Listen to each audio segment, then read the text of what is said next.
Hello all. Today we are going to see a few problems from the concept of center of mass, which is under Rotational Motion chapter from first year physics. Hope you have seen my first part of the video of rotational motion, which is describing the concept of center of masses. Now let's move to the important problems which are touching the corners of this topic. We'll go to the first question. Distance between the carbon atom in a carbon monoxide molecule is 1.1 angstrom.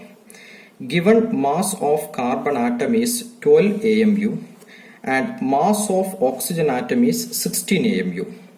Calculate the position of center of mass,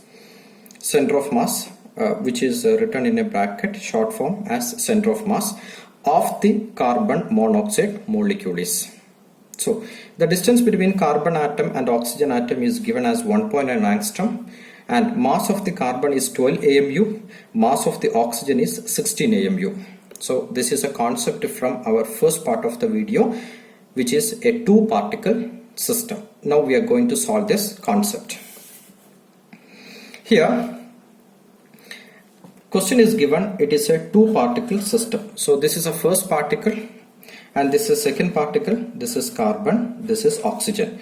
Distance between the carbon and oxygen is 1.1 angstrom.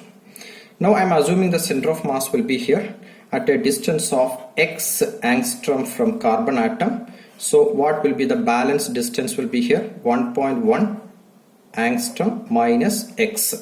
This will be the distance will be here. This is my M1 body, this is my M2 body. We have the formula M1 R1 equal to M2 R2. R1 is equal to x in this case, R2 equal to 1.1 minus x. M1 is the mass of the first body, that is carbon atom will be here, which is given in the question 12 AMU. So 12 into x equal to M2 is the oxygen molecule here and the mass of oxygen molecule is 16. Sorry, oxygen atom is not molecule, atom is 16 into R2 is this distance 1.1 minus x. We are simplifying these steps. 12x equal to 16 into 1.1 minus 16x. Throughout dividing with a number called 4. So it becomes 3x. This is dividing with 4. So it becomes 3x equal to 4.4 minus 4x. Minus 4x taken into the left hand side. So it becomes 3x plus 4x, 7x equal to 4.4. X equal to 4.4 divided by 7 equal to 0.63 angstrom. So 0.63 angstrom is nothing but x. It is nothing but the distances from the carbon atom. So which means we'll come to in our question it is 0.63 angstrom from carbon atom. Answer is given as option B. Let's move to the second question.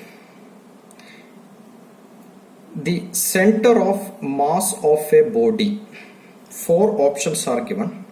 Lies always outside the body, may lies within, outside or on the surface of the body. Third option, lies always inside the body. Fourth option, lies always on the surface of the body. This is also I described as my first point from the part 1 video. The center of mass of a body can lie at any point. It is not necessary that it should always lies at the center. It's always lies at the outside, lies at any point. It is depends upon the mass distribution of the body. So based on that concept, this is answer is B. So the important concept is center of mass of a body lies anywhere in the body, depends upon its shape. That is something called mass distribution. How masses are distributed in a body depends upon that. It may be any point. That's why option B comes as the answer. We'll move to the third question. Two person of masses 55 kilogram and 65 kilogram respectively are at the opposite ends of a boat. The length of the boat is 3 meter and weighs 100 kilogram. The 55 kilogram man walks up to the 65 kilogram man and sits with him. If the boat is in still water and the center of mass of the system shift by. Here I would like to give you two concepts. Okay, the first concept is like center of mass COM will not change. Center of mass will not change if there is no external force to the system. No external force.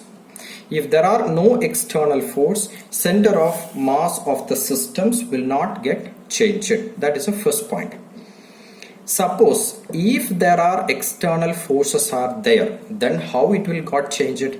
We know the general equation of a center of mass. We say XCM equal to M1 x1 plus M2 x2 whole divided by M1 plus M2. So shift in the center of mass means the distance, how much it is moved to the right or to the left. So the center of mass is shift. Shift means the change. So we can differentiate this one. dxcm equal to m1 into difference of or the change happened to the first body, that is called dx1 plus m2 into dx2 divided by m1 plus m2. Okay, so I told two concepts will be here. I'll repeat again. Center of mass will not change if there is no external force on the system. Second one, suppose if there are external forces are available on the system, then how I can find the shift? Okay, so shift means normally one point is called XCM. Shift is called how much it is shifted. For example, I will give an example. Suppose I have one body of mass m1, another body of mass m2. Then question is saying like that the separations between them initially say it is like p meter distance. Okay, now I am saying like that x2 is moved towards right, for example a y centimeter. Then questions will ask, in order to not to change the center of mass, how should m1 should move? M1 should how much should move? The question will come like this one. So how we can answer this part will be here. It is given the distance between the two bodies are pm. Due to some external force, m2 is moved y centimeter. m1 should move how much distance so that the center of mass will not change. What is the interpretation from this questions we have? The question is saying how much m1 has to move so the center of mass will not change, which means center of mass is not changing means in this question context I can say dxcm. Any difference, any changes are happening to the center of mass? No. Question is saying there is no changes, which means your dxcm equal to 0. Next, m1 mass of the first body. How much it is changed? That change I have to find. Basically you have to find this dx1. m2, it's a mass of the second body which is given in the question. How much is the dx2 is moved? What will be the changes of m2? Here you can substitute the value of y will be here and you can solve these questions so that you can find out the value of dx1. This is the case if there are changes in the center of masses may happen or may not happen. If changes are happen to the center of mass means you have to substitute that values will be here. But if question is saying there is no center of mass changes will not be there means initial and final positions are same. So center of mass change is equal to 0. So this is applicable only if an external force exists. Else this is not applicable. If there is no external force then center of mass will not change. Now we'll come back to the questions again back. Two person they're saying 55 and 65 kilogram. They are sitting in a boat. Distance between them is 3 meter and weight of the boat is 100 kilogram. The 55 kilogram man is walking to the 65 kilogram person and sit with him. Because boat plus man is a system. So it is a movement within the system. Nobody is pulling from externally the 55 kilogram to go to 65. No external force. If you are considering a boat in a still water with two persons are in the boat and they are moving there and there, which means there is no external force outside the environment to that system. In that case, center of mass will not get changes. Okay, so there is no center of mass changes will be there. Now if the boat is in still water, center of mass of the system shift by how much it will shift? It will not shift. So answer will be 0 here.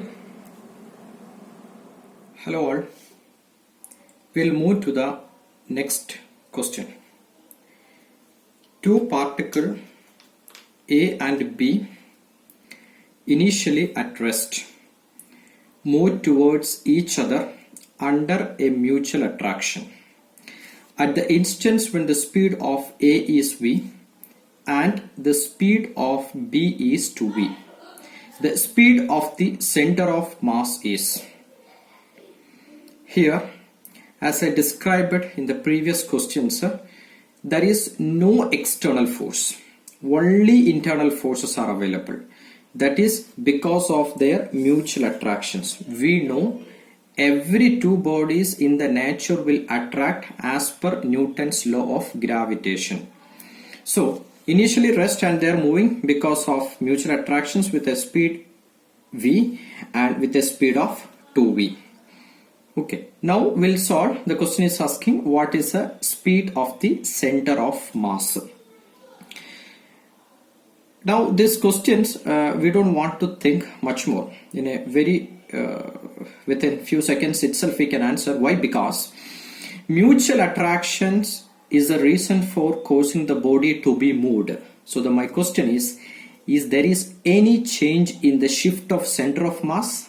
Answer is no. Center of mass will not shift if there are only internal forces or internal changes. Center of mass of a body will shift only if there is an external force. So here, due to internal force, only internal force.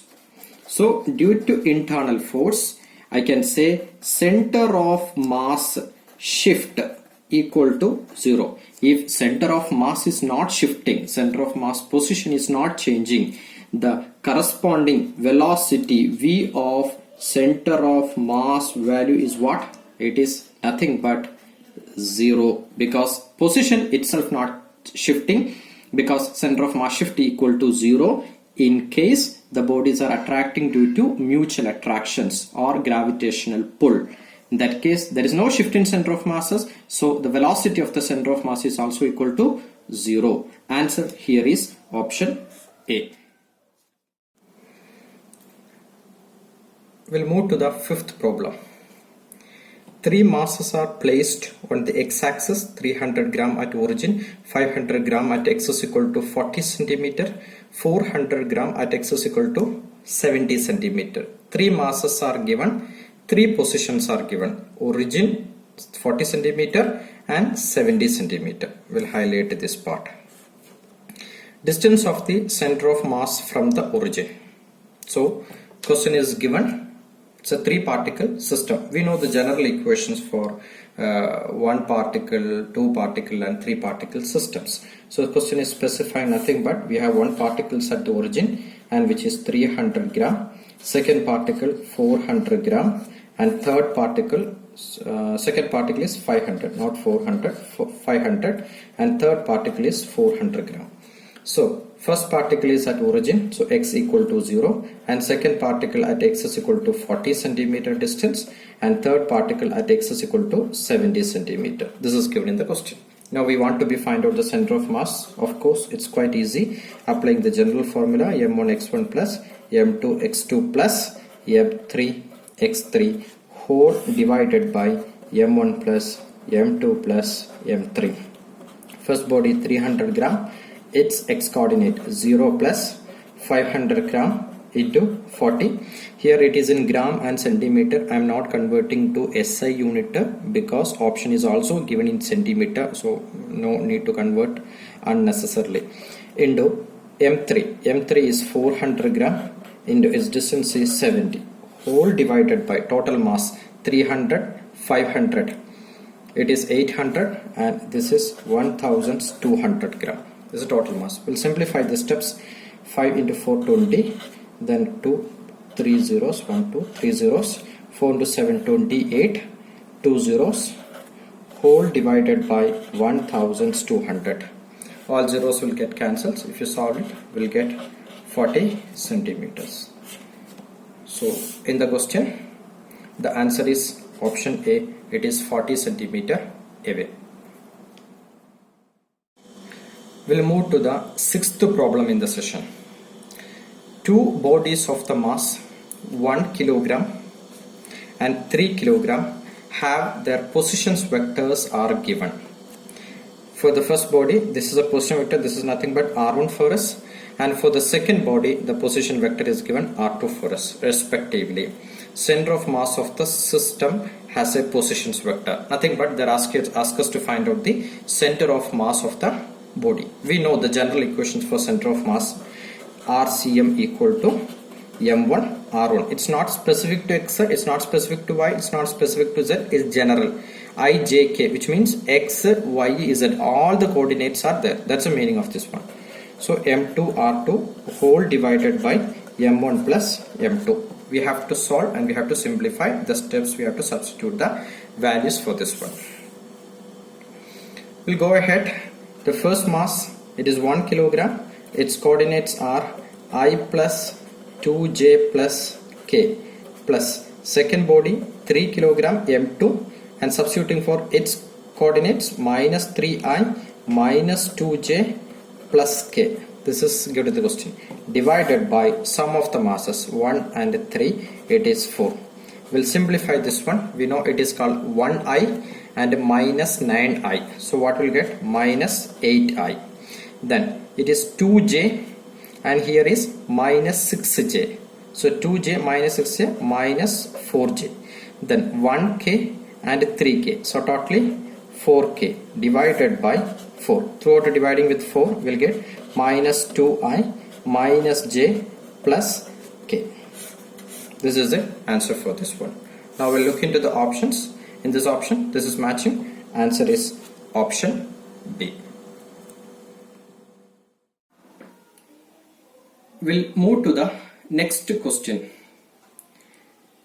Two spherical bodies of mass M and 5M and radii R and 2R respectively are connected with an initial separations between them is their centers are equal to 12R. 12R is the distance between these two body centers. If they attract each other, again due to gravitational force, so we know only internal forces are available, there is no external force, then the distance covered by the smaller body just before collision is. Okay, now we'll analyze. We know two bodies are available with will have mass M and 5M, radius capital R and 2R respectively, separated by a distance between them, and they are attracting because of gravitational pull. What will be the distance traveled by the smaller body just before the collision? The main points in the questions are highlighted with a blue color. Now we'll see how we can solve these questions. We'll go ahead. So I'll depict two bodies. One body of mass radius R, another body of radius 2R. Its mass is 5M, its mass is M. Center to center distance is given in the question as 12R. So what is the distance between the bodies other than the center? It is nothing but 9R, because 12R is totally available here. 2R subtracted here, R subtracted here. So what balance will got is 9R. Okay, now we know the bodies are moves towards gravitational force, which is given. So gravitational force means internal force or external force? Internal force. If internal force, will be there any shift in the center of masses? No. Normally we are representing center of mass XCM, and the shift of center of mass, normally shift of center of mass, normally representing DXCM. Any shift, so it is equal to 0. There is no shift in the center of masses. So I know the formula for shift of center of mass as xcm equal to m into dx1 plus m2 into dx2 whole divided by m1 plus m2. Center of mass is not shifting because of internal forces. Now my LHS, this quantity will be equal to 0. In that case, I can written as this is m1 body. So m1 into dx1 plus, instead of plus I am putting minus. I'll tell you the reason. m2 into dx2. We know two bodies are moving each other. So if one body is moving towards right, the another body is moving towards left. So the dx1 displacement is towards right, dx2 displacement is towards left. That's what I have placed. The negative signs will be here. Both are moving in a different directions. Now this quantity equal to 0. This is nothing but m1 into dx1 equal to m2 into dx2. This is the concept will be here. Okay. Now we'll substitute the values for this one and we'll go ahead. We know the formulas. Again I'm writing m1 into dx1 equal to m2 into dx2. m1 value, it is a bigger body and whose mass will be equal to m, and dx1 equal to another body 5m whose distance will be equal to dx2. Now again I am representing the diagram. Once again will be here m and 5m. The distance between them we know it is 9r. Suppose the dx1 will be marking here and we know the other distance is called dx2. So this is dx1 and this is dx2. dx1 plus dx2 equal to how much will come? 9r. This formula is more or less similar to m1r1 equal to m2r2 concept only. Okay. Further we'll go ahead, we'll substitute the value m into x. Instead of dx1 I just replaced with the x. You can give any value, and 5m into, instead of dx I am writing 9r minus x. Now this part consists x. This will become 9r minus x. You can give any variable value, it's up to you. Okay. Now we have to simplify this part of this one. We'll go ahead. So it is mx equal to 45 mr minus 5 mx. Taken to LHS side, so it become 6 mx equal to 45 mr. M will get cancelled from LHS and RHS. X will be equal to 45 r divided by 6. Now 45 divided by 6 will got 7.5 times of r is the right answer for the question. We will go back to the question again. 7.5 r is r available as option D, 7.5 r.